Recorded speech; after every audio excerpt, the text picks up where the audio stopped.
ketika mereka pun tunduk dan bayar pajak kepada Khilafah Utsmani. Kekhalifahan Turki Utsmaniyah pada masanya sangat disegani dan ditakuti oleh armada perang AS sekalipun. Inilah salah satu potret zaman keemasan umat Islam dunia setelah masa Rasulullah Shallallahu Alaihi Wasallam, para sahabat, dan tabi'in. Kehebatan Angkatan Laut Kekhalifahan. Ketika armada laut Amerika Serikat mulai berlayar di perairan internasional pada tahun 1783, dalam waktu 2 tahun, kapal-kapal tersebut ditangkap oleh kapal laut Kekhilafah Turki Utsmani karena melewati wilayah laut Khilafah di dekat Aljazair tanpa mendapatkan izin.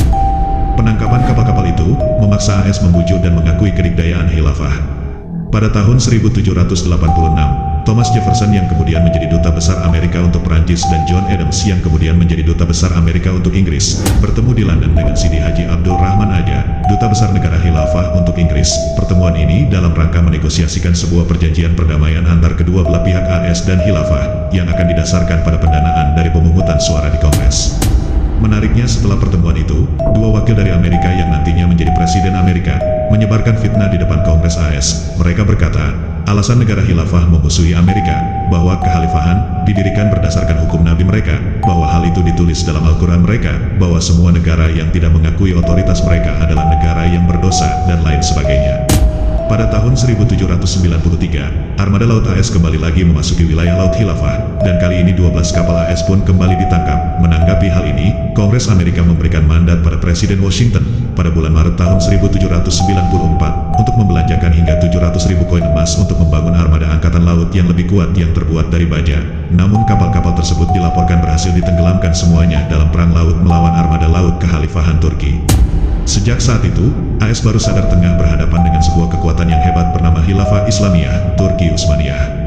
Setahun setelah kejadian itu, pada 1795, Amerika menandatangani perjanjian Barbary dengan negara Khilafah. Kata Barbary merujuk pada Governorat Afrika Utara untuk wilayah Aljazair, Tunisia, dan Tripoli, yang berada di bawah pemerintahan Khilafah Utsmaniyah.